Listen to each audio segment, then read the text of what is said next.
নমস্কাৰ, মই আজি এটা নতুন ভিডিঅ' আপলোড কৰি আছোঁ, যিটো কাম হ'ল আপোনাৰ হাইলাকান্দি বাটাৰ পইণ্টৰ ওচৰত। এই কামটো আমি চাবলৈ যেতিয়া ভিজিট দিলোঁ, আমাৰ ক্লাইণ্টে ক'লে তেখেতে বেলেগ কোনোবা এটা কোম্পানীৰ লগত যোগাযোগ কৰিছিলে অলৰেডি, কিন্তু কোম্পানীয়ে সিহঁতৰ পৰা টকা অলপমান এডভান্স লৈ পেলাই তাতে কামটো এতিয়ালৈ আগবঢ়োৱা নাই। আৰু প্লাছ ফোন কলছ যিবোৰ কৰে, ফোন কৰে, সেইবোৰ একো ৰেছপন্স নকৰা হৈ গৈছে।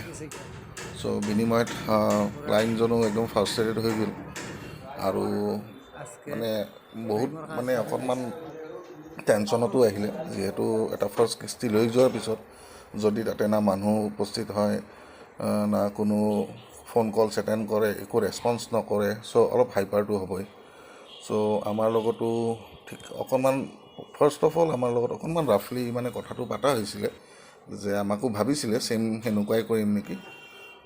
তাৰপিছত আমি এচিয়ৰ কৰিলোঁ যে নহয়, আমি আপোনাক ডেট এণ্ড টাইম দি দিম, আৰু আপোনালোকে যদি ইমানখিনি ধৰক ভয় খাই আছে, চ' একো প্ৰব্লেম নাই, আমি নিজৰ ছাইডৰ পৰাই নিজে ইনভেষ্টমেণ্ট কৰি পেলাই আমি কামটো কৰি দিম। যিহেতু কামটো সৰু আছিলে, চ' আমি কৈছিলোঁ হ'ব, একো নাই, আপোনালোকে যদি ইমান বিশ্বাস এটা উঠি গৈছে তেনেহ'লে একো নাই, আমি আমাৰ আগে নিজে আমি কামটো অকণমান আগবঢ়াই দিওঁ, তাৰপিছত আপোনালোকে পে'মেণ্ট কৰিলে হ'ব।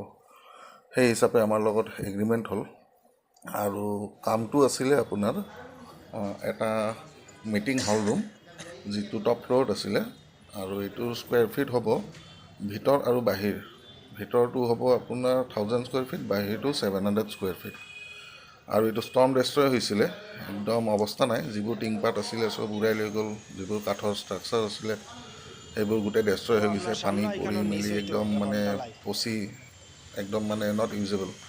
চ' সেইটো কাৰণে আমি এডভাইচ কৰিলোঁ যে আপোনালোকে আইৰণ ষ্ট্ৰাকচাৰ দিয়ক, আৰু তাৰ ওপৰত আপুনি ডাইনাৰ ৰুফটো ব্যৱহাৰ কৰক, কাৰণ ডাইনাৰ ৰুফটো লাষ্টিং হয় অকণমান।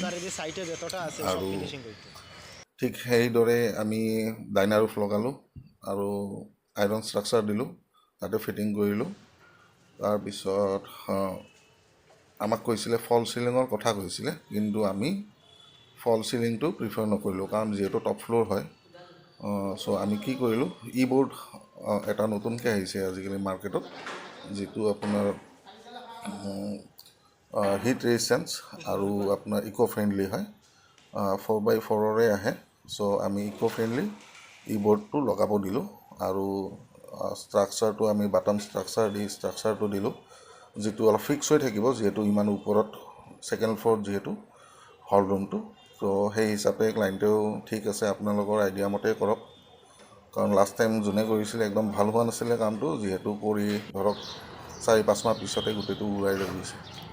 চ' আমি সেইদৰে কৰিলোঁ, আৰু ফ্ল'ৰটো গোটেইটো আমি দেখিলোঁ পানী পৰি পৰি লিকেজ হৈ গৈছে।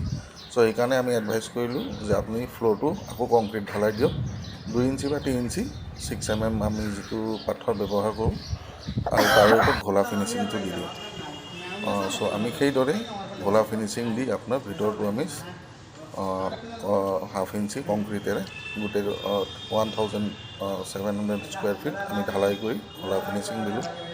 আৰু তাৰ উপৰি বহুত হাইটটো কম আছিলে, চ' আমি আকৌ ওপৰৰ যিটো আপোনাৰ গাঁথনিৰ হাইটটো 2 ফুট আৰু বঢ়াই দিলোঁ। 2 ফুট বঢ়াই দি পেলাই তাতে আমি 8খনমান ভেণ্টিলেটৰ দিলোঁ, যিহেতু আপোনাৰ বতাহটো ভিতৰতো সোমাব পাৰে, বাহিৰতো সোমাব পাৰে, আপোনাৰ হিটটো যাতে ওলাই যাব পাৰে।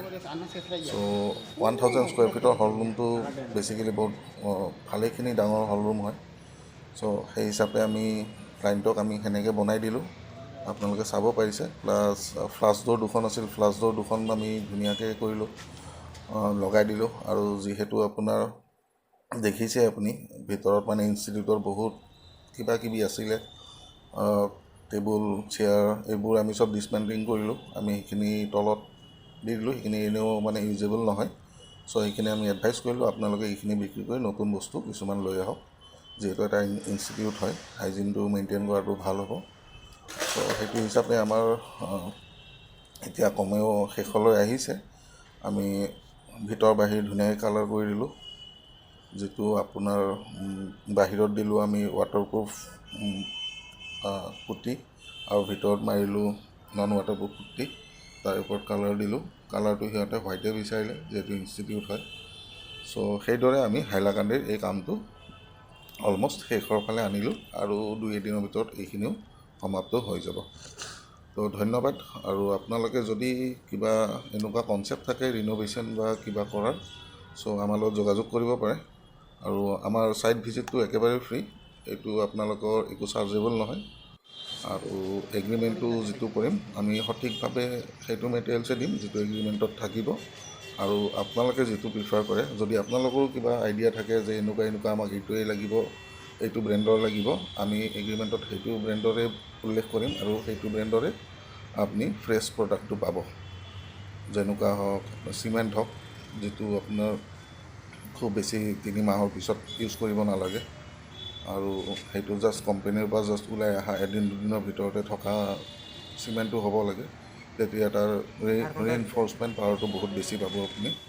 যিটো ঢালাই হ'ব, এইটো আপোনাৰ যদি ছাদ ঢালাই হয় যেনেকুৱা হয়, বা ফ্ৰণ্ট এলিভেশ্যনটো যদি আপোনালোকক অকণমান ডিজাইনেবল লাগে সেইটোও দিওঁ, বা ইণ্টেৰিয়ৰ ডেক'ৰেশ্যনো যদি লাগে। মই আকৌ ৰিচেণ্টলি এটা ইণ্টেৰিয়ৰ ডেক'ৰেশ্যনৰো ভিডিঅ' এটা আপলোড দিম, আৰু চাই থাকিব। আৰু যদি কিবা এনেকুৱা বিষয়লৈ যোগাযোগ কৰিব বিচাৰে তেনেহ'লে তলত দিয়া ফোন নম্বৰটোত আপুনি যোগাযোগ কৰিব। এইটো আমাৰ প্ৰজেক্টৰ বাজেট আছিলে 6 লাখ।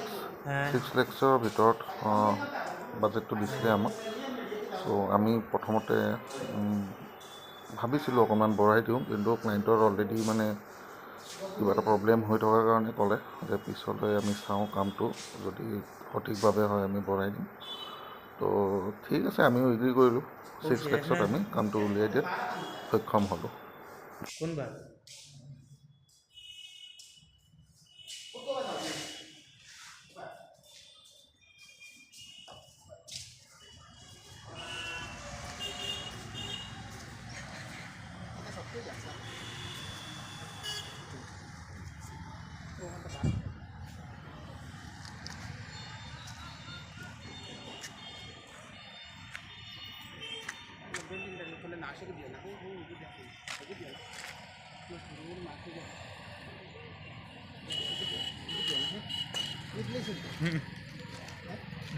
না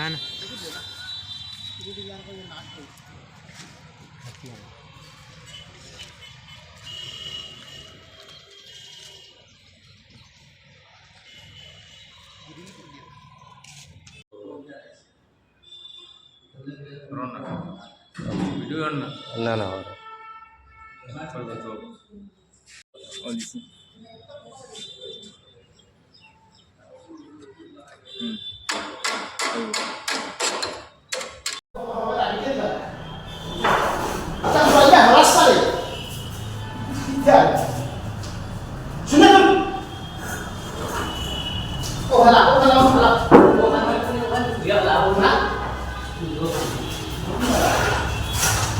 Lagi 3 lagi 7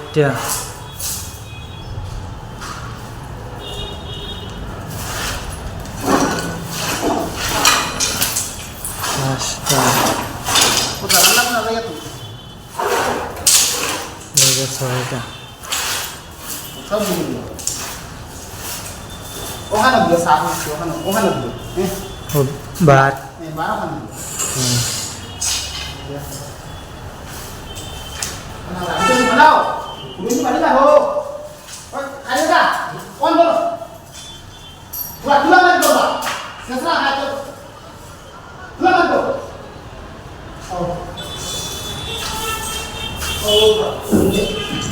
মিলাইছে